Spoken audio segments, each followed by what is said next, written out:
Hey, it's Meatball. And Mark. And this is the Rocker Morning Show on demand from 107.7 RKR. 107.7 RKR, it is the Rocker Morning Show with Meatball. And Mark Frankhouse. Well, Beryl is moving across the Midwest. We're getting all the remnants of that. Some areas already receiving quite a bit of rain. There's a spot I saw on the radar. They're estimating between Portage and Three Rivers, it's already received like 5 inches of rain. And then it's just supposed to continue throughout the day today. So flood warnings and advisories in effect. Mark, you found some closures on MDOT, right? Yeah, there's as of about an hour ago, East Crosstown Parkway between Mill Street and Pitcher Street is closed. Forest Street between South Park and South Rose Street. I actually saw that this morning coming in, so I live off Forest. There's also a directional closure on eastbound Howard Street between Merrill and West Crosstown Parkway. So just a heads up, keep an eye out for construction crews. Are going to be out there, obviously, with you'll see the flashing yellow lights, obviously. But yeah, just keep an eye on that. And again, be safe if you're going through watery areas because, you don't want to flood your engine. Right. Well, and with as much rain as we've already gotten on top of that, if we get through, there's going to be pockets of heavy rain as this moves across. So like, areas that are already got full storm drains, one little run of heavy rain and those things are just going to fill up real fast. Yeah. And, exactly. the road's flooded. So what's the turnaround? Don't drown. If you see water across the road, don't even chance it. Just turn around, find another route. There's another way to get there. And then, tomorrow should be all back to normal. So we'll be in good shape. Yeah. I was hoping that it wouldn't storm overnight. I was in desperate need of sleep. And I was looking at that radar and I was like, I don't know if I can handle another stormy night. Yeah. Scarlett kept you up the other night. Yeah. Right? Yeah. As usual. I woke up last night. There was one little bout of like heavy rain. And I just happened to wake up right when it was happening. And I was just kind of laying there contemplating life as I do in the middle of the night, Yeah. And I just happened to hear, it just sounded like, you could just hear it kind of pick up. Yeah. And I was like, oh, that's heavy rain. I started hearing water dripping off the apartment. And I went and looked at my radar. And there's this like red splotch. It looks like the red dot on Jupiter just going right over my apartment complex. And I was like, oh, cool. That's a lot of heavy rain right now. Fantastic. And then, of course, I'm driving the station truck right now because mine's going to get some work done to it. And it's a white truck parked under a tree. And I never think of this. I'm just like, oh, trees, shade. It should be all good, right? Yeah. No, these trees have to be the most sickly trees I have ever seen in my entire life. They're bright pink for about a month. What? And then the leaves turn like this weird brown gray color. And I swear to God, they just contract some disease for the rest of for like the rest of the summer and spring, So anytime it rains, these sickly leaves just fall off the tree and then they stick to everything, especially if it's even remotely wet. So the front of the truck is just covered in these disgusting, like, it looks like the truck has the flu. It's just one of those times of the year you're bummed you didn't pay the $10 for the carport, Oh my God, absolutely, man. Although mornings like today where it was raining kind of heavy when I had to walk out to get to my truck, the covered carport is across the parking lot, whereas the non-covered is right in front of the walkout from my apartment. Right. So it's like, okay, truck's covered, but I'm going to be wet if I get to you got to play that game, Mm-hmm. Maybe I'm just overthinking parking in an apartment complex, too. That's entirely possible as well. Me overthink stuff? No. 107.7 RKR. It's a Rocker Morning Show with Mark Frankhouse. And Meatball. This is kind of big news for people who have a serious sweet tooth out there. Okay. Michigan has its very first Japanese cheesecake restaurant. Now, the first thing I thought was, well, what's the big deal with Japanese cheesecake? Mm-hmm. What's the difference between that and regular cheesecake? Because cheesecake is kind of one of those things that we all indulge in that's like, oh, hey, it's there. I'll eat it. And it was fine. Right. It's just so rich. I love cheesecake. It might be one of my favorite desserts. Yeah. I mean, it's good. But the thing about Japanese cheesecakes, they're a little bit different. Okay. I don't know if you've ever seen these things, but if you open up the 107.7 RKR app, Yeah. You got this video up here. It looked like donuts. Yes. They almost look like donuts. But these are less sweet and have fewer calories than standard Western style cheesecakes. Okay. They contain less sugar and less cheese. It's made with cream cheese, butter, sugar, and eggs. Kind of similar to was it cake? like chiffon cake? Okay, yeah. Souffle. Japanese cheesecakes have this like fluffy texture. Oh. And they do that by whipping egg whites and egg yolks separately. Oh, they froth them up. They look so jiggly and yummy and fluffy. By the way, if you're ever curious on how to make like candy coated nuts, it's literally egg whites and sugar, but you have to beat the egg whites till it's like a foam. Okay, Literally a gotcha. foam. So Gotcha. that's how you make those, and you roast them in the oven. Just Gotcha. looking out for you guys. But you have to check these out. It's up here on the 1077 RKR app. These things look insane. Here's the kicker. This thing is like 10 minutes from where I grew up. What? So I think when I go back, You're I going to think bring like next 6 month- of these back for me, right? I might have to bring some back because I got to try this. I've never had this before. And this thing looks decadent as hell. I just want to, I'm going to pick it up with my hands and eat it that way. Like it doesn't, I see people being polite and they're using a fork, when they eat it and stuff like you do with a normal cheesecake. No, this looks fluffy. I want to touch it. I want to pick it up and jiggle it. Like I don't know how to describe it. I just want the fluffy dessert thing in my hands. Boy, do I feel bad for anybody who tuned in just as Meatball said I want to pick it up and jiggle it. If that's a clip that we could take out of context ever, like I think that might be one of the best ones ever. Check these things out. Like I said, it's up here on the 1077 RKR app. And you're going to have a serious sweet tooth after seeing this thing. This looks amazing. Oh my God.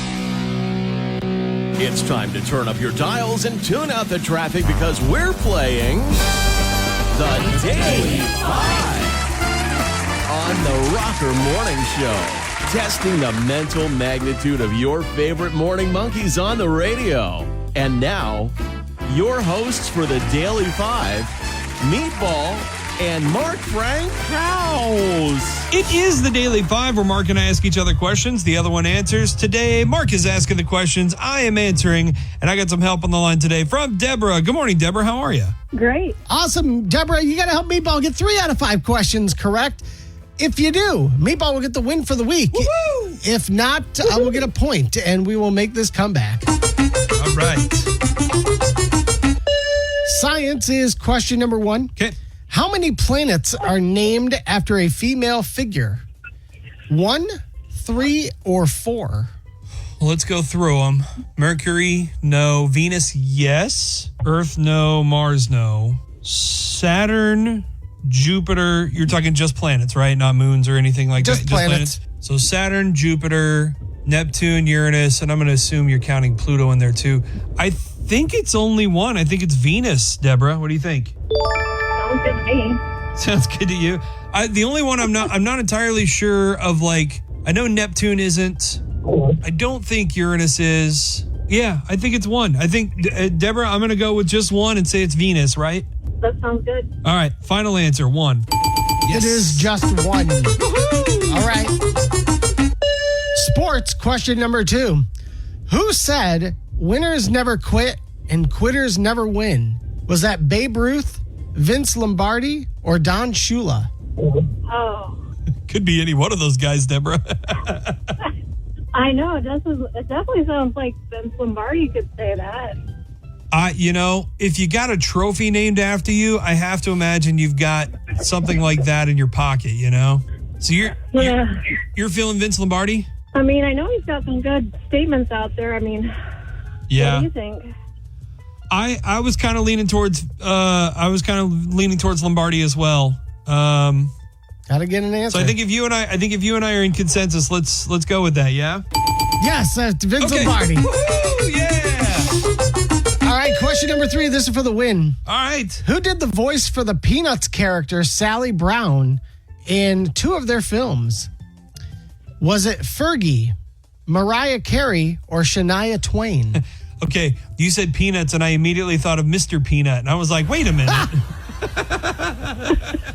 Mariah Carey is Mr. Peanut? Okay, Peanuts character Sally, who did the voice for her when? In two of the films in the 80s, was it Fergie, Mariah Carey, or Shania Twain? Oh, man.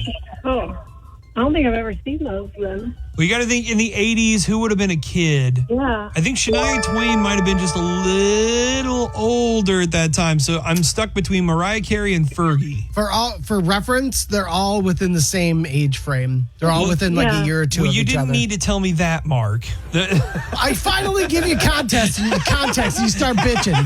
God, what a freaking whiner over here with a 2-0 lead. Life's so hard. What are you feeling, Deborah? For some reason, Fergie, but I don't know. All right, let's do it. Let's go, Fergie. Final answer. You just got meatballed the victory for the week. Yep, it is Fergie. She did the voice in It's a Flash Beagle, Charlie Brown in 84, and Snoopy's Getting Married, Charlie Brown. No way! Yeah, so congratulations, Meatball. You are going for the big W this week. You already got it. And Deborah, congrats. You're going to be seeing Artemis Pyle, formerly of Leonard Skinnard, at Warner Vineyards this Saturday. Congrats. All right, thanks. Deborah, I love you. I love you. Thank you so much for the win this week. I got up early just to call in. Oh, well, I am so glad you woke up early today. Thank you, Deborah. 1077 RKR, it is the Rocker Morning Show with Meatball. Yeah, Mark Frankhouse. Interesting situation that came up in the legal system here in Kalamazoo recently. Yeah. Tell me what you think about this story and if they made the right decision in the end here. This happened back in, I think it was the end of May. A gentleman by the name of Douglas Prude was allegedly approached by police while he was sitting alone in his car with the engine off in the parking lot of an apartment complex. Okay. The area he was in happened to be a high crime area that police often patrolled on a regular basis. So, you know, anything suspicious usually met with at least some kind of questioning of a person, right? Person sitting by themselves in a parking lot, worth at least approaching and, you know, seeing what's going on, right? Prude was subject to more than questions in this situation, though. He didn't identify himself initially. But he said that he stays with his girlfriend sometimes who lived at the apartment complex that he was parked at. Despite not giving his info, one of the officers involved in this situation did recognize him. Okay. So they knew who he was. While being questioned by the officers, Prude asked if he was being detained, to which one of the officers replied, yes. At that point, Prude started his car and drove away. Okay. Officers caught up with him, took him into custody, charged him with fleeing an officer, which he was found guilty of in the lower courts, and the Michigan Court of Appeals also upheld the verdict. However, a recent ruling from the state Supreme Court said that Mr. Prude was actually in his rights to flee police in that situation. Why? He hadn't done anything to warrant detainment other than sit in a parking lot. Huh. So you can't flee arrest if you're not technically supposed to be under arrest for anything. Does that make sense? Very. Okay. Yes.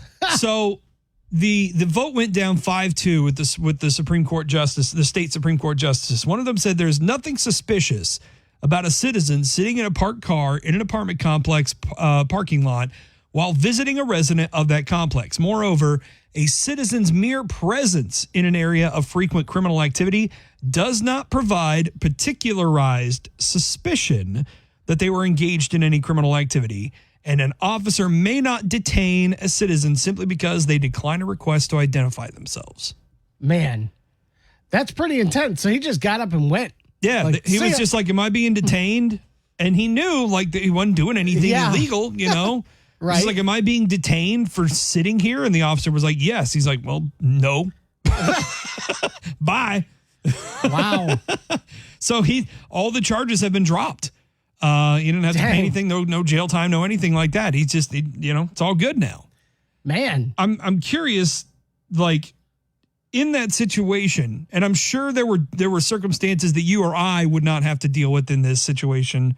particularly, but like if you were in this similar situation, would you have the guts to just take off? No, I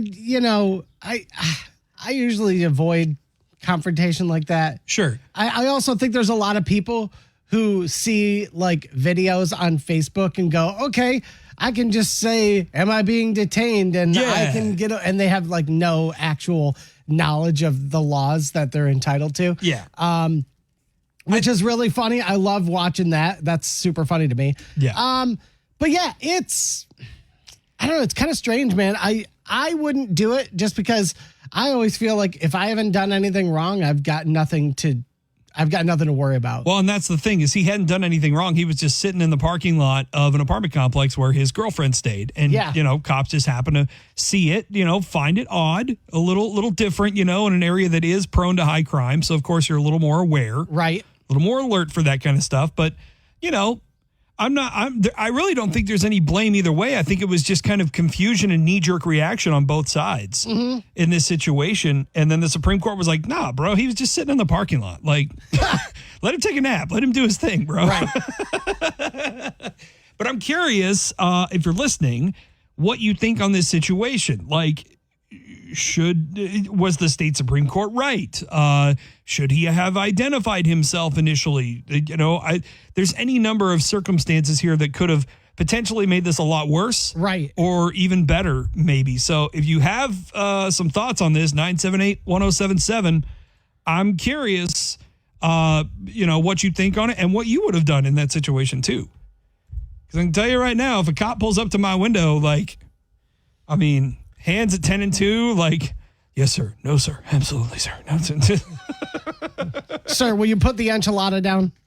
Oh, see, I can't do that. That'd be me. I can't do that often. 1077 RKR. It's the Rocker Morning Show with Mark Frankhouse and Meatball, joined on the phone by a very special guest, legendary singer Ian Gillan. Good morning, man. Good morning, Mark and Meatball. How are you, man? I'm great, thank you. We just arrived. I'm a little stressed because our plane was late. We just got in. The phone started ringing for this interview. So, I'm not very organized, but everything's okay. I'm feeling great, actually. I was going to say, you may be a little disorganized and stressed, but at least you're in, beautiful Italy. So, that can't be too bad, right?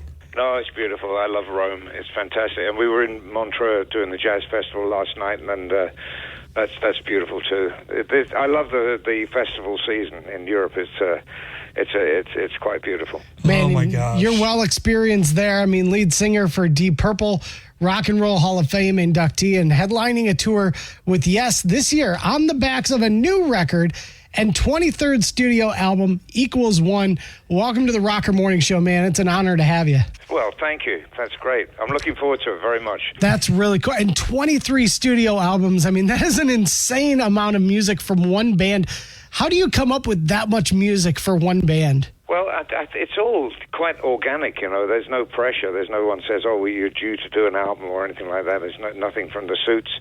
So we just feel, let's go, let's start writing again. And normally at the end of a tour, and when a load of ideas have come up through, there's a lot of improvisation. Deep Purple is primarily an instrumental band. Mm-hmm. And so a lot of the ideas come from within the group. And then we sit down and have a week writing session, then we have another week, and then we're pretty much there with the songs. So it's down to enthusiasm, I think, more than anything else. And if we're full of ideas, then we might as well get them down. We also got some listener questions here, and one of them is from Larry, and here he is. Ian, this is Larry Donovan from Battle Creek, Michigan. I've seen you over 20-some times. I got to sing Smoke on the Water with you at the State Theater and do the whammy bar part on the Highway Star with Steve then. I just want to say you've done a great job. You're the best singer for Deep Purple. I remember seeing the last show with Black Sabbath, and we were all hollering Deep Purple. Okay, do you remember the Black Sabbath show at the Wings Event Center in 1983, 84? I believe it was one of your last shows before you went back with Deep Purple. Yeah, it could be. That sounds about right. 84, yeah, correct. Do I remember anything with Black Sabbath? Fair. That's a fair answer. That was the longest party I ever went to that whole year. It was unreal. We're lucky that we're still in an era where Deep Purple is putting out new music 23rd studio album, Equals One, out next Friday. The Equals One More Time tour with Yes, starting in August with a date August 22nd. And you have a date at Sterling Heights in the Michigan Lottery Amphitheater as well. Ian Gillan, it's always a pleasure to have you on the show. You're welcome back to chat with us anytime, man. Thank you, mate. I really enjoyed it. Cheers. Thank you. Again, if you want to be a part of the conversation with these rock stars, click that RKR audio button on the 1077 RKR app. You can submit your questions anytime we have an interview, and we'll include you like our buddy Larry today. The full interview is available. You want to check this out. It's on demand on the 1077 RKR app. Download it. 1077 RKR is the Rock and Morning Show with Meatball. And Mark Frankhouse. We've clearly discussed this a number of times. I'm a transplant to Michigan, and every day I now have my certificate. I'm an official Michigander. Heck yeah. But I still have my traits, that come through, and there's still some things that I find a little different, in Michigan, and I've adapted to some of them. I'm still probably never going to say pop. I will always call it soda, but I accept the fact that people say pop here when they're talking about carbonated beverages, and I'm totally fine with that. But I was expecting some things when I moved here, some that I expected and didn't get, and some that I didn't expect and saw. For instance, I say y'all. Like, that to me is Southern slang. That is a word that comes from, comes from the South. It comes to the Southwest. Like, I did not realize the number of people that say y'all in Michigan, in the Midwest. Yeah. But we were discussing, this is funny. We were discussing this in the hallway yesterday. I have a little more of a drawl in my y'all. Y'all. People in this part of the country, when they say y'all, pronounce the L's in y'all. Y'all. Y'all. Y'all. Or at least get started, I say y'all, like YAW, y'all. Rawhide. Right. But I am proud of Michiganders. They got the proper context for y'all too, because y'all is singular, all y'all is plural, and all y'alls is plural possessive. I was proud that Michiganders knew the proper context for that phrase. We got this. Now there are some things though that are interesting that I never really thought of though, and if you know somebody that's getting ready to move to Michigan, these are probably some important things to know when you get here. One of them, if you end up in a ditch, like during a snowstorm or something, don't worry, because eventually 4 guys in a 4-wheel drive pickup are going to drive along at some point. And as long as you offer them like a case of beer or something like that, like chances are if they got 4-wheel drive, big tires and a winch, they'll pull you out no problem. Yeah. So just yeah. And these guys live for that moment too. They're like, hey, y'all, you need that. Like these guys just drive around like that for fun, during winter storms. Something that I kind of expected, but not in this extreme. Enjoy the warmth of summer while you can, because in December and January, you're going to wish it was 90 and humid every day. Except for the days when it's 90 and humid. Exactly. If you live in Michigan, having a Mercedes-Benz or a BMW, not a status symbol. Having or which Ford, Chevy, or Dodge you drive, that is your status symbol in this state. Like, nobody gives a crap that you have a Bentley. Right. What version of the Corvette are you driving? What have you got under the hood there? Which version of that is, Barbecues in Michigan are different from barbecues in, say, Texas. If I go to a barbecue in Texas, I'm expecting brisket, ribs, I'm expecting pulled pork, shredded chicken, all the stuff. Barbecues in Michigan are burgers and hot dogs. From what I've seen and experienced. That's for people who don't know how to cook. I agree with that. There are real ass barbecues out there, though, that for people that know what they're doing. Right. And you've invited me to barbecues. I've been to your place and like you've made, some real food. Like you've made, not burgers and hot dogs. Right. But I have been invited to, oh yeah, come on over for a barbecue. And it's like, it's just dry, well done, unseasoned hamburger meat and like Oscar Mayer hot dogs on a grill. It's like, wait a minute. I made you my special potato salad for this. I'm keeping this to myself. There are a few other things that I think are a ton of fun. One of the ones that I think is the most fun, though, is if somebody says they're going up north for a trip, that means leave me the F alone. Yes. Anything north of U.S. Highway 10 in Michigan is up north. Know that when you move to Michigan. And if somebody does say they're traveling up north, don't even try to call them. Don't bother them. They are in the wilderness. They are living their roots as animalistic needs. That's right. Just remember that, Meatball. I know. I'm sorry. Full list of things you need to know if you're moving to Michigan. Got that up now on the Rocker app. Go read it. It's fun, and there's some necessity. Out of the deepest corners and the darkest ends of this world. From the Michigan Dogman to Bigfoot, the Melonheads of Allegan County, and people from Ohio. This is Weird Ass Wednesdays.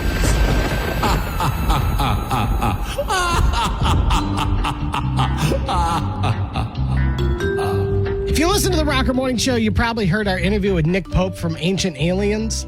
Yeah. We talked about the new season of Ancient Aliens. You brought one of the things that you were interested in was Stargates. Love that show. And Nick Pope went into a little bit of detail on this. I'm surprised he didn't bring this up because I watched the new episode of Ancient Aliens on Stargates, and Nick Pope himself was talking about a particularly strange case that happened right here in West Michigan. And some of you may know exactly what I'm talking about. This happened back in 1978. A man named Stephen Kubacki, who went to Hope College in Holland. He was cross-country skiing on the frozen ice of Lake Michigan, and he never came back.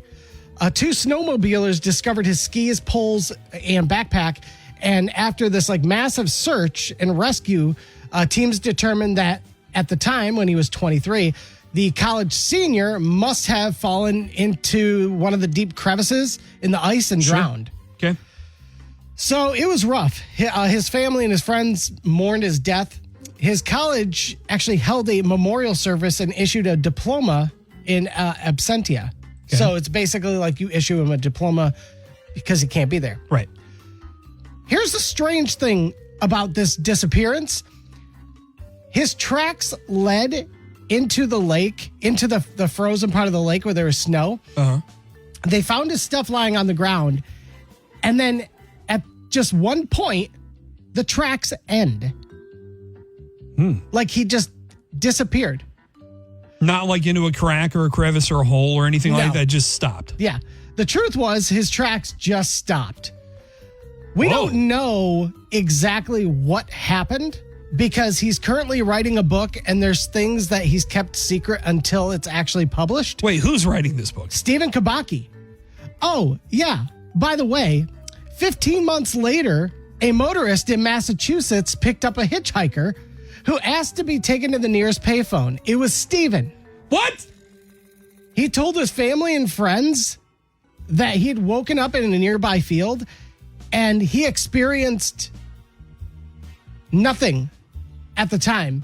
He had pure amnesia. He had no idea that he had been gone for months.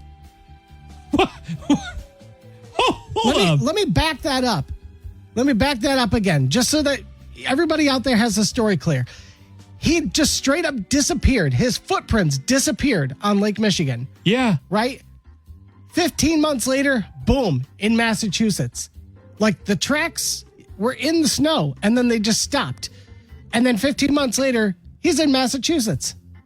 And the guy, amazingly, has a PhD. But did he get that one in memoriam or Yeah. he actually earned that one? Yeah. What? Yeah. He didn't have any recollection of what happened to him on the lake or in the months that followed. And it's been years of him going through therapy and trying to work back. Trying to figure out what the hell happened? Yeah, tried to shake the cobwebs loose. And we might be talking to him. I reached out, see if he'd talk about this experience. Did you really? Yes. So was it aliens? Was it a time portal? Was it a Stargate? Guys, if you remember this, hit us up, 978-1077. This was pretty wild. I mean, this is 10 years before The Rocker went on air. This is nuts. And we're going to try to get him on there to talk about this because that is a wild story. Well, speaking of wild and out of this world, let's talk to our good buddy Chris Turner at BC Pizza out there on West Main in Kalamazoo, making these pizzas that are out of this world. And I guarantee you they will disappear very quickly, but they're not going to reappear 15 months later in Massachusetts. They're just going to go right into your gut because these are the most delicious pizzas. And he also debuted one of his favorites. He's got like a mushroom pizza that he loves. Oh, gosh, I saw that. That he brought out for our Workplace of the Week delivery on Monday that I think I'm going to have to order myself. So BC Pizza out there on West Main in Kalamazoo. He's got the lunch buffet Thursday. He's got the dinner buffet as well. Go say hi to our good buddy Chris Turner and make some of those pizzas out there at BC Pizza in West Main in Kalamazoo disappear for the better. No funeral being held for that. That's going to be a celebration when those things disappear. No doubt. Oh, my God. Hello, Rocker Morning Show. Hey, I'm calling about that thing you were just talking about, the guy. Yeah. 15 months.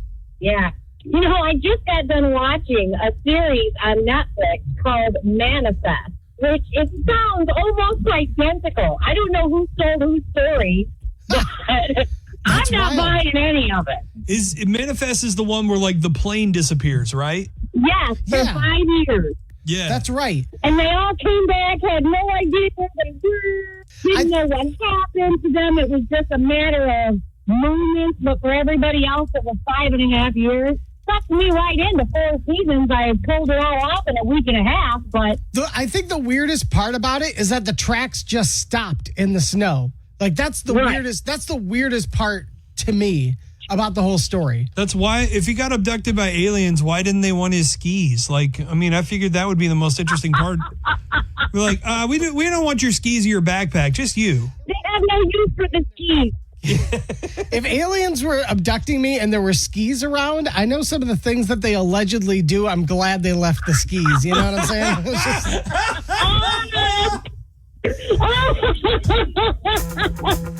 Oh, man, Mark. Allegedly. Just like the white-winged dove sings a song, sounds like she's singing. Ooh, ooh, ooh. Just like the white-winged dove sings a song, sounds like she's singing. Ooh, baby, ooh, say ooh. And the days go by like a strand in the wind, in the web that is bound. I begin again. Said to my friend.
1077 RKR, it is the Rocker Morning Show with Meatball. And Mark Frankhouse. What would you say is one of the biggest moments in Silverdome history? Man, Silverdome history. Well, the big. Okay, my opinion is a little different. I personally think it's WrestleMania 3. I think WrestleMania 3 is the biggest event that took place ever in the Silverdome. Any particular moment from WrestleMania 3? Well, there's a few of them. When Billy Jack Haynes threw up all over the Mighty Hercules. That one's pretty good. No, that is really funny. No, but obviously, arguably one of the best wrestling matches of all time, Macho Man Randy Savage versus Ricky the Dragon Steamboat. Fantastic match. It was like a 230 move script that the Macho Man wrote out and scripted the whole match, and they memorized it. It was perfect. But obviously, the big one is Hulk Hogan and Andre the Giant. That's what solidified Hulkamania. That was supposedly the first time and the only time that the Hulk had slammed Andre the Giant, correct? That is what was perceived. It's a lie. Way to break kayfabe. That's the thing, though, is it's not really kayfabe, because in a time and era now where, you know, everybody records everything and you go to the house shows and you can, you know, they're pretty careful about that stuff because they know people are recording this stuff and they'll put it out there like, oh, this happened at a house show. It's part of the storyline. So, like, even the stuff that happens, you know, like at Wings Event Center before it goes to, you know, a Van Andel or something for SmackDown, like, that stuff is still part of the storyline, right? Yeah, very true. The WWE, or I guess WWF at that time? Yeah. Were they? Yeah. Yes. Had sold this big story that the slam that happened was the first and only time it had ever happened. It was the most incredible feat of strength that a wrestler had ever shown before, except it had happened before. Hulk did it to Andre the Giant multiple times at a house show in Pennsylvania. Mm-hmm. Yeah. They had a theory. They had a mentality back then, is if it didn't happen here before, it never happened. Right. And I think that was because they were not living in a technological age. Right. So for the most part, you know, there was no internet. You couldn't look that stuff up. Right. So for the most part, it had never happened, technically. Now, the worst part about this is even in an era where technology wasn't what it is today, somebody did record it, and it is on video. In fact, we have the video on the Rocker app of Hulk slamming Andre the Giant at that Pennsylvania house show before WrestleMania 3. Man, that's sweet.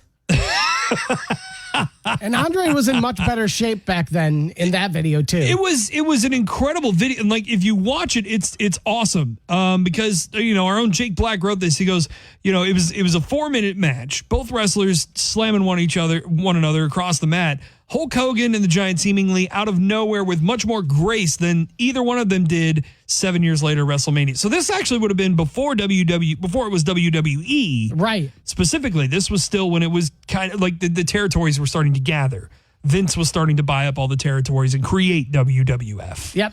At the time. So, yeah, it's something that had happened before. And in fact, it wasn't even like recently before WrestleMania 3. It was like 7 years before WrestleMania 3. Yeah, that was when, man, that may have been when Hulk Hogan had a very questionable character personality. Yeah, that gets addressed a little bit. We're not going to go into that. But I will say, I have to admit this, though. As much as we talk about this being a lie, that it was the first time it ever happened in the Silverdome, Andre the Giant looks much larger and bigger in the Silverdome video because 7 years later, he's probably put on a few more pounds. He's a little slower, you know, so he's not as athletic.